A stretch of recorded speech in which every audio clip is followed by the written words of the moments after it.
شهر رمضان الذي أنزل فيه القرآن هدى للناس وبينات من الهدى والفرقان السلام السلام السلام السلام اے رحمت عظیم کے مہمان السلام، قرآن کے نزول کے سامان السلام، رمضان السلام اے رمضان السلام، رمضان السلام اے رمضان السلام۔ وقال الرسول يا رب إن قوم اتخذوا هذا القرآن مهجورا۔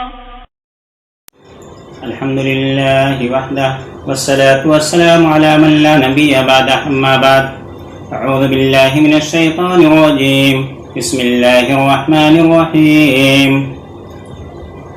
وما أبرئ نفسي إن النفس لأمارة بالسوء إلا ما رحم ربي إن ربي غفور رحيم۔ اور میں اپنے آپ کو پاک صاف نہیں کہتا،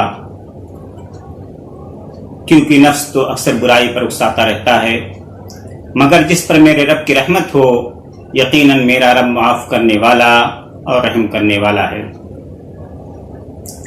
اس آیت کو بھی دو طرح سے بیان کیا گیا ہے۔ ایک طریقہ سے بیان ہے کہ امرأۃ العزیز کا یہ قول ہے، اور دوسرا طریقہ سے بیان کیا گیا ہے کہ یہ قول حضرت یوسف علیہ السلام کا ہے، کیونکہ عربی زبان میں واحد متکلم کا صیغہ مذکر مؤنث دونوں کے لیے ایک ہی ہے، یعنی لیڈیز بھی وما ابرئ نفسی کہہ سکتی ہے اور جنس بھی ایک ہی ہے۔ میں اپنے نفس کو بری نہیں کرتا ہوں، پاک صاف نہیں کہتا، میں اپنے نفس کو بری نہیں کہتی، پاک صاف نہیں کہتی۔ ایک ہی صیغہ مذکر مؤنث لیڈیز جنس دونوں کے لیے استعمال ہوتا ہے، تو دونوں کا قول ہو سکتا ہے۔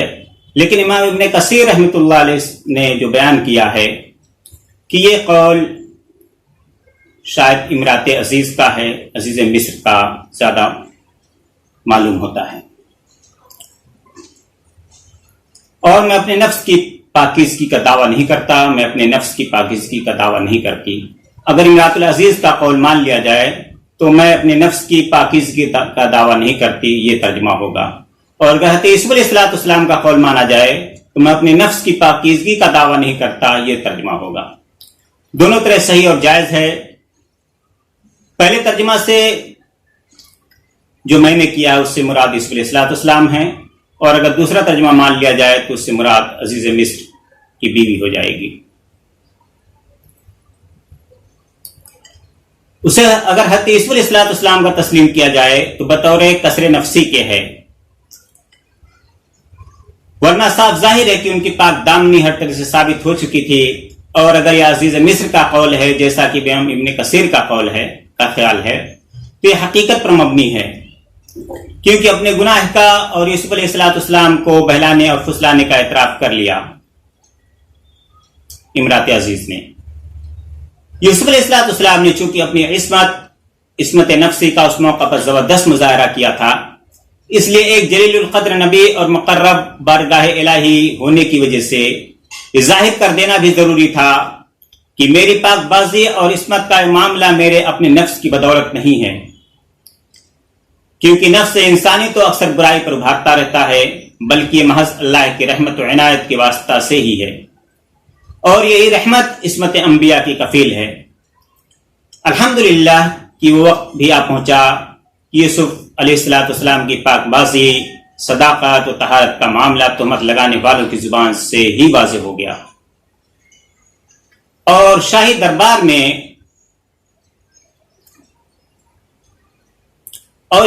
دربار میں زبردست شہادت کے ساتھ مجرموں نے اعتراف جرم کر کے بتا دیا کہ یوسف علیہ السلام کا دامن ہر قسم کی آلودگیوں سے پاک اور منزہ ہے۔ بھری مجلس میں مجرم کے اعتراف اور اس قضیہ میں آپ کی شاندار جیت کے بعد بھی یہ ممکن تھا کہ بشری تقاضوں کے تحت آپ کے نفس میں کچھ پندار اور غرور سر اٹھانے لگتا۔ اسی لیے ساتھ ہی آپ نے فرمایا، یوسف علیہ السلام نے فرمایا کہ میں یہ نہیں کہتا کہ مجھ سے کوئی غلطی سرزد نہیں ہو سکتی، نفس کا تو کام ہی یہ ہے کہ برائی کے کاموں پر انسان کو آمادہ کرتا رہتا ہے. یہ اللہ تعالیٰ ہی کی رحمت ہے کہ انسان اس برائی پر عمل کرنے سے بچا رہتا ہے، اور جو میں بچا رہا تو اسی لیے کہ میرا اللہ اپنے رحم و کرم سے اور فضل سے مجھے بچاتا رہا. نفس کی اکثر 3 قسمیں بیان کی جاتی ہیں: نفس امارہ، نفس لوامہ، نفس مطمئنہ. نفس امارہ، قرآن کریم میں نفس کا لفظ 3 معنوں میں استعمال کیا گیا ہے. یہاں نفس امارہ کے معنی میں ہے، یعنی وہ نفس جو برائی پر ابھارتا ہے. شاہ ولی اللہ محدث دہلوی رحمۃ اللہ علیہ اس کو حیوانیت کا نام دیتے ہیں، اس کو نفس امارہ کو حیوانیت کا نام دیتے ہیں، کہ انسان کے اندر نفس امارہ ہے جو انسان کو جانوروں والی حیوانیت اور سفاکیت پر ابھارتا ہے. نفس لوامہ، انسان کے اندر ایک اور نفس بھی ہے جس کی قسم کھائی گئی ہے، وہ نفس لوامہ ہے، یعنی انسان کو اندر سے ٹوکنے والا، ملامت کرنے والا، آڈیٹر یا محتسب، جس کو ہم ضمیر کہتے ہیں. انسانی بنیاد پر 2 نفوس کا حامل انسان ہوتا ہے، یعنی نفس امارہ اور نفس لوامہ کا حامل عام طور سے انسان ہوتا ہے. یعنی انسان زیادہ کھائے، زیادہ پیے، زیادہ سوئے اور زیادہ لذت اٹھائے، اور اس معاملے میں اگر دوسروں کا حق ماننا پڑے تو اس سے گریز نہ کرے، تو وہ نفس امارہ کا حامل انسان ہے. لیکن نفس لوامہ کا حامل کم کھاتا ہے، کم پیتا ہے، کم سوتا ہے، ہر وقت اللہ تبارک و تعالیٰ کا ذکر کرتا رہتا ہے، اپنی ہر غرض سے بے نیاز ہو کر دوسروں کی خدمت بھی کرتا ہے. نفس مطمئنہ، مذکورہ دونوں صفات جو میں نے اوپر ذکر کی ہیں، جو صفات میں نے آپ کے سامنے بیان کیے ہیں، وہ دونوں صفات انسان کے اندر موجود ہیں، اور ان کی مسلسل کشمکش اور لڑائی جاری رہتی ہے. اس لڑائی اور دنگل کے نتیجے میں یا تو نفس امارہ مستقل طور پر غالب آ جاتا ہے، جس سے انسان نرا حیوان بن جاتا ہے، جسے آخر کار دوزخ کا ایندھن بننا ہوگا، یا پھر ایسا ہو کہ نفس امارہ کو نفس لوامہ اپنے قبضے میں کر لے اور نفس امارہ سے کہے کہ جناب تمام نعمتوں سے لطف اٹھاؤ، تھوڑا سا اسے ترتیب دے لو، ہمارے ساتھ ساتھ چلو. یوں ضمیر حیوان کو اپنے قبضے میں کر لیتا ہے، اور ان دونوں کو درمیان ایک صلح معاہدہ ہو جاتا ہے. پھر اس کے نتیجے میں جو اطمینان کی کیفیت حاصل ہو جاتی ہے، تو اس کی کیفیت کے نتیجے میں دونوں نفس مل کر ایک تیسری قسم کا نفس کا روپ دھار لیتے ہیں، اس کو نفس مطمئنہ کہتے ہیں. پھر اطمینان سے منزل کی طرف رخ کرتا ہے انسان، اور منزل اللہ کی ذات ہے. اللہ رب العالمین نے قرآن کریم میں فرمایا: یا ایتھا النفس المطمئنہ ارجعی الی ربک راضیۃ مرضیہ فادخلی فی عبادی وادخلی جنتی. اے اطمینان حاصل کرنے والے نفس، اپنے رب کی طرف لوٹ جا، اس حالت میں کہ تو اپنے رب سے راضی ہو اور تیرا رب تجھ سے راضی ہو. میرے بندوں میں داخل ہو جا اور میری جنت میں داخل ہو جا. سورہ فجر آیت 27 سے 30 کے درمیان یہ باتیں بیان کی گئی ہیں. یہ نفس کی 3 اقسام تھیں. روزے کے ذریعہ سے کوشش کی جاتی ہے کہ بہیمیت کا زور ٹوٹے اور ملکیت کا زور ابھرے. یوں اندر بیٹھا ہوا حیوان بے شک قوی ہو، لیکن اس کو اس طرح سدھایا جائے کہ وہ سواری کا کام دے، تاکہ انسان کی روح اور اس کا ضمیر اس کو سواری کرے اور اطمینان سے نفس مطمئنہ بن کر منزل کی طرف روانہ ہو. محترم سامعین کرام، 13واں پارہ، اس پارے میں 3 حصے ہیں.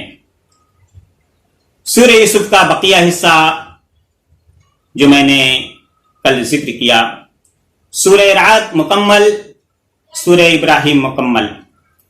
سورہ یوسف کے بقیہ حصہ میں جو یوسف علیہ السلام کا واقعہ مختصراً بیان کیا گیا، 12ویں پارے میں ذکر کیا گیا ہے، 12ویں پارے میں مذکور ہے، 12ویں پارے میں موجود ہے. اس کا خلاصہ سننے کے لیے 12ویں پارے کا خلاصہ آپ سماعت فرما سکتے ہیں. سورہ رعد میں 5 باتیں ہیں. نمبر 1 قرآن کی حقانیت، نمبر 2 توحید، نمبر 3 قیامت، نمبر 4 رسالت، نمبر 5 متقین کی 8 صفات، اور اشقیاء یعنی بدبختوں کی 3 علامات. قرآن کی حقانیت یہ نقطہ قابل غور ہے کہ جن صورتوں کا آغاز حروف مقطعات سے ہوتا ہے، ان کی ابتدا میں عام طور پر قرآن کا ذکر ہوتا ہے. ان مخالفین کو چیلنج کرنے کے لیے جو قرآن کریم کو معاذ اللہ انسانی کاوش قرار دیتے ہیں. توحید آسمانوں اور زمین، سورج اور چاند، رات اور دن، پہاڑوں اور نہروں، غلاجات اور مختلف رنگوں، ذائقوں اور خوشبوؤں والے پھلوں کو پیدا کرنے والا اللہ ہی ہے. اور موت اور زندگی، نفع اور نقصان اس اکیلے کے ہاتھ میں ہے۔ اللہ نے انسانوں کی حفاظت کے لیے فرشتے مقرر کر رکھے ہیں۔ قیامت، مشرکوں کو تو اس پر تعجب ہوتا ہے کہ مردہ ہڈیوں میں زندگی کیسے ڈالی جائے گی، جبکہ در حقیقت باعث تعجب باس بعد الموت نہیں ہے، بلکہ ان لوگوں کا تعجب سے یہ کہنا تعجب ہے، باعث تعجب ہے۔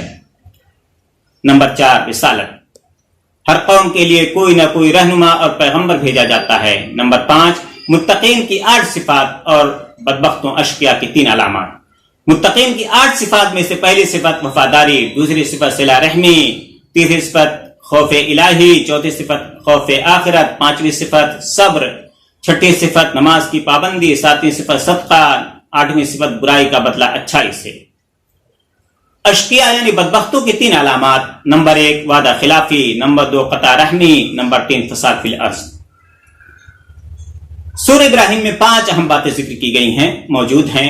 نمبر 1، توحید، نمبر 2، رسالت، نمبر 3، قیامت، نمبر 4، چند اہم باتیں موجود اور مذکور ہیں۔ نمبر 5، 6 دعائیں۔ توحید، تمام انسانوں اور زمینوں کو اللہ نے بنایا ہے، اس نے آسمان سے پانی اتارا، پھر انسانوں کے لیے زمین سے قسم قسم کے پھل نکالے، اور پانی کی سواریوں اور نہروں کو انسان کے تابع کر دیا، اور سورج اور چاند اور رات اور دن کو انسانوں کے کام میں لگا دیا۔ غرض جو کچھ انسان نے مانگا اللہ نے عطا کیا۔ اس کی نعمت اتنی زیادہ ہے کہ ان کی گنتی، ان کا شمار انسان کے بس کی بات نہیں۔ رسالت، نبی صلی اللہ علیہ وسلم کی تسلی کے لیے بتایا گیا ہے کہ سابقہ انبیاء کے ساتھ بھی ان کی قوموں نے اعراض و انکار اور عداوت مخالفت کا ہی رویہ اختیار کیا تھا جو آپ کی قوم اختیار کیے ہوئے ہے۔ ہر نبی اپنی قوم کا ہم زبان ہوتا ہے۔ پچھلی قوموں کے مکذبین کے کچھ شبہات کا ذکر کیا گیا ہے۔ اللہ تعالیٰ کے وجود کے بارے میں شک، بشر رسول نہیں ہو سکتا، تقلید آبا، ان شبہات کی تردید کی گئی ہے۔ قیامت، کافروں کے لیے جہنم اور مومنوں کے لیے جنت کا وعدہ ہے۔ جنتوں کی نعمتوں اور جہنم کی ہولناکیوں کا ذکر ہے۔ روز قیامت حساب کتاب ہو چکنے کے بعد شیطان گمراہوں سے کہے گا کہ جو وعدہ اللہ نے تم سے کیا تھا وہ تو سچا تھا، اور جو وعدہ میں نے تم سے کیا تھا وہ جھوٹا تھا، میں نے تم پر زبردستی نہیں کی تھی، تم خود میرے بہکاوے میں آ گئے تھے۔ اب مجھے ملامت کرنے کے بجائے اپنے آپ کو ملامت کرو۔ چند اہم باتیں جو اس صورت میں ذکر کی گئی ہیں۔ شکر سے نعمت میں اضافہ ہوتا ہے۔ لئن شکرتم لازیدنکم، اللہ نے فرمایا اگر تم شکر ادا کرو گے میں تمہیں مزید دوں گا۔ ولئن کفرتم ان عذابی لشدید، اور اگر تم ناشکری کرو گے تو میرا عذاب بہت سخت ہے۔